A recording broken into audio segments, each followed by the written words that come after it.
આપ સૌની પાસે જાણકારી છે કે છેલ્લા 24 કલાક કરતાં વધારે સમય સતત વરસાદ ચાલવાને કારણે વધારે હેવી પવન અને વરસાદ કેટલાક વિસ્તારની અંદર 15 ઇંચ કરતાં પણ વધારે વરસાદ થયો, જે સરેરાશ 20-25થી વધારે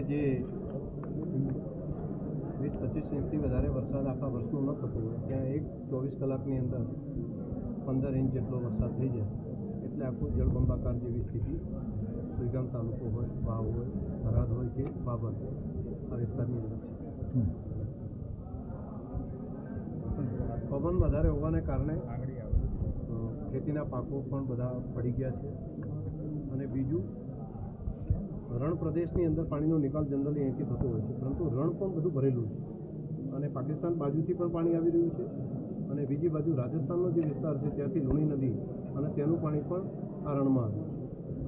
બધું પાણી એક જગ્યાએ એકઠું થયું અને પશ્ચિમ દિશાથી પૂર્વ દિશા તરફ આવતો પવન છે, તો મોજા જે આવે છે આ પાણી જે વરસાદનું પાણી જે રણમાં નિકાલ થવું પડે તેના બદલે સામે બેક મારી ગયું, જેથી કરીને રણની અંદર પણ 5-7 ફૂટ પાણી અને ખેતરોની અંદર પણ ઘણી જગ્યાએ 5 ફૂટ, 7 ફૂટ, 10 ફૂટ સુધીનું પાણી અહીંયા સંગ્રહાઈ ગયું છે. આજે વરસાદ બપોર પછી અત્યારે બંધ રહ્યો છે.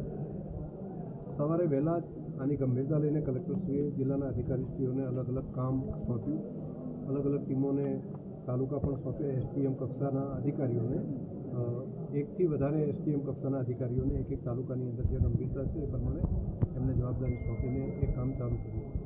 લોકોને રેસ્ક્યુ કરીને બહાર કાઢવાનું જે કામ હતું એમાં પણ એનડીઆરએફની ટીમ અને એ લોકોએ પણ કામ કરીને કેટલાક લોકોને બચાવવાનું કામ કર્યું છે. હજુ પણ કેટલાક લોકો ફસાયેલા છે અને આજે રાત્રે અને કાલ સવાર સુધીમાં લાવી દેશે. જે જગ્યા ઉપર છે ત્યાં એ લોકો સલામત છે તેવા પણ સમાચાર એમણે જિલ્લા તંત્રને આપ્યા છે. ઇલેક્ટ્રિસિટી સમયસર પહોંચી જાય એ સૌથી પહેલી પ્રાયોરિટી અને યુજીવીસીએલની પૂરી ટીમ, એમના એમડી પણ અહીં આવ્યા છે અને પૂરી ટીમ કામે લાગી છે. 125 ગામને બાદ કરતાં બાકીના બધા ગામ કાલે સાંજ પહેલાં જેની અંદર ફૂલ પાણી ભરેલું છે વધારે, જ્યાં ખોદી નથી શકાય એવું એટલા જ માત્ર ગામોની અંદર ત્યાં બાકી રહેશે. બીજા બધા ગામોમાં સાંજ સુધીમાં કનેક્ટિવિટી એ લોકો કરે, ઇલેક્ટ્રિસિટી ચાલુ થઈ જશે એવી એ લોકોએ ખાતરી આપી છે. 56 જેટલી ટીમો બનાવીને અલગ અલગ ઉત્તર ગુજરાતમાંથી અહીંયા ડિપ્લોય કરી નાખે. તે સિવાય આરએનબીની ટીમ, પંચાયત અને સ્ટેટ બંનેની ટીમો પણ આવી છે. જે રોડની કનેક્ટિવિટી નથી તેને પણ કામ કરવા માટે ઝોનના અધિકારી એ અહીંયા આવી ગયા છે અને એ પણ કામ